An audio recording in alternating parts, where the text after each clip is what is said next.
Petite vidéo vite fait qui m'est venue comme ça, je pense que c'est important.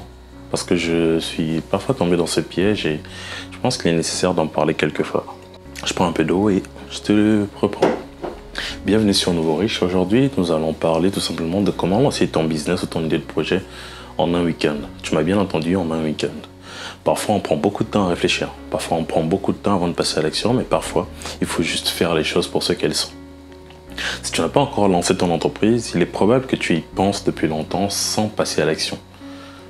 Un mythe persistant parmi les personnes qui veulent lancer des entreprises ou des business, c'est qu'ils doivent avoir la bonne idée avant de commencer. Et je pense profondément que c'est faux. Vous ne commencez pas par l'idée parfaite. Vous commencez par décider de lancer une entreprise, un business, puis vous trouvez un processus pour générer des idées.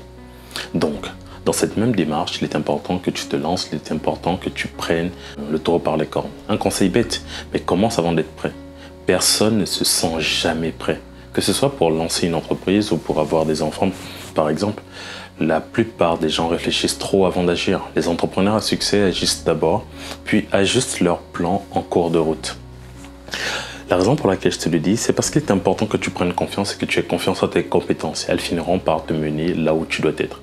Plutôt que de planifier ton chemin vers la confiance, commence à agir. Et cela, je l'ai appris en lisant un livre de Ray Dalio qui s'appelle Principle. Dans son livre, il partage l'importance d'améliorer sa machine au fur et à mesure que l'on rencontre des obstacles. Le plus important est d'agir. Ne vous laissez pas paralyser par comment concentre-toi plutôt sur les petites actions que tu peux entreprendre immédiatement pour mettre tes compétences en action le plus tôt possible. Je te donne ce conseil. Il ne vaut rien peut-être, mais c'est le plus important. D'après mon expérience, mon humble expérience, la plupart des gens ne sont pas bloqués par des problèmes techniques, mais plutôt par le côté émotionnel. Ils pensent avoir besoin de l'idée parfaite pour se lancer, ce qui est faux. Tu commenceras par trouver l'idée en chemin. C'est en chemin que tu améliores ton idée. Une fois que tu as cette confiance, tu as ce soutien émotionnel, la prochaine étape est l'approche centrée sur le client. J'ai parlé avec de nombreuses entreprises, ils sont unanimes, le client passe avant l'idée. Vous ne trouverez pas une idée d'entreprise, vous commencez par identifier des personnes à qui vous voulez vendre quelque chose. Une fois que c'est fait, le produit viendra par lui-même. Identifier un besoin, tout simplement. Commence par identifier ta zone d'influence, les personnes que tu connais par exemple ou avec lesquelles tu interagis. Idéalement, ces personnes doivent avoir de l'argent. Il est plus facile de créer une entreprise en ciblant des clients solvables. C'est-à-dire que le client doit être prêt à donner de l'argent pour le service, pour le produit que tu veux lui proposer. Et c'est une façon bête et méchante de savoir s'il est valable. Ensuite, liste les problèmes qu'ils rencontrent. Demande-leur directement ce qui les ennuie, ce pourquoi ils paient déjà et ce qui pourrait être amélioré. En identifiant suffisamment de problèmes, tu trouveras des opportunités d'affaires. Par exemple, Uber est né parce que quelqu'un a trouvé difficile, par exemple, de réserver un taxi quand il était sur Paris. Enfin, si l'histoire est vraie, mais n'empêche que c'est ce que j'ai appris. Il va donc falloir faire un petit changement de mentalité. Donc, de passer de l'approche à l'entrepreneur tout-puissant qui veut tout accomplir, à l'approche basée sur le client héros. Prenez une idée d'application comme Uber par exemple. La plupart des entrepreneurs passeraient des heures à la conceptualiser, à créer un logo, une entreprise et à regarder des vidéos sur le codage, etc. avant de finir par abandonner parce que c'est difficile. À l'inverse, la bonne approche selon moi serait de mettre le client au cœur de toutes les décisions. La bonne approche dans ce cas serait de contacter tes amis, proches et connaissances et de leur poser la question directement s'ils ont besoin d'un transport.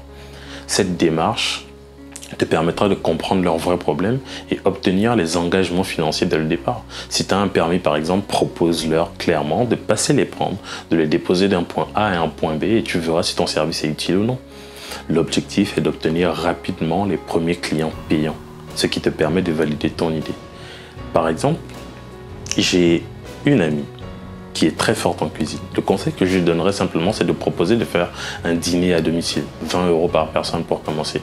Et si les gens sont prêts à payer pour venir partager ce moment avec elle, il est probable qu'elle ait la possibilité de leur proposer un service plus avancé en faisant de la nourriture pour eux. Pour lancer une entreprise, Commence par parler à tes potentiels clients, identifier leurs problèmes et obtiens leur engagement financier. Ne te perds pas dans les détails techniques avant de valider ton idée, tout simplement parce que time is money. Donc tu n'as pas de temps à perdre, ou tu la valides ou tu passes à autre chose. Et maintenant, le point crucial, demande-leur de l'argent. Propose-leur par exemple de précommander une course à l'avance. Tu verras ainsi la valeur de ton idée, car personne ne dépense son argent à moins de croire réellement en l'idée. Les mots sont bon marché, mais l'argent est une valeur sûre, est un KPI important pour voir si ton idée fonctionne ou non, ou elle est bonne ou non. Lance ton entreprise en trouvant un problème, en trouvant des personnes prêtes à payer pour ta solution, en leur parlant beaucoup, en obtenant de l'argent d'elles avant de créer quoi que ce soit. C'est ce que j'aurais aimé savoir en débutant dans le monde de l'entrepreneuriat, ou du moins dans le monde de la réflexion autour des idées et de la conduite du changement dans une entreprise. Donc, lors de mes différents échanges avec des entrepreneurs, généralement, ils pensent avoir besoin de la bonne idée et travaillent sur leur produit sans l'avoir lancé. Tout cela est une perte de temps pour moi. Les entrepreneurs expérimentés passent beaucoup, mais beaucoup de temps à parler à leurs clients avant de valider leur idée. Parce que c'est un critère important pour valider si ton idée est bonne ou pas.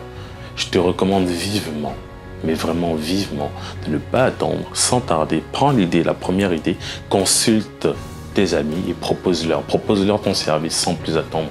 Que ce soit gratuitement ou du moins moyennant une certaine participation, mais tu dois garantir que le besoin est réel et qu'ils ont réellement besoin d'un service autour de ce que tu veux proposer. Réfléchir, trouver des solutions, créer un produit avant même de savoir si le marché est prêt à le recevoir ou non est une perte de temps pour moi. C'était Glacien, une idée très rapide. En attendant, je te conseille même de regarder la vidéo qui s'affiche juste ici où je te parle toujours des thématiques autour du business et de la finance. Prends soin de toi, c'était Glacien.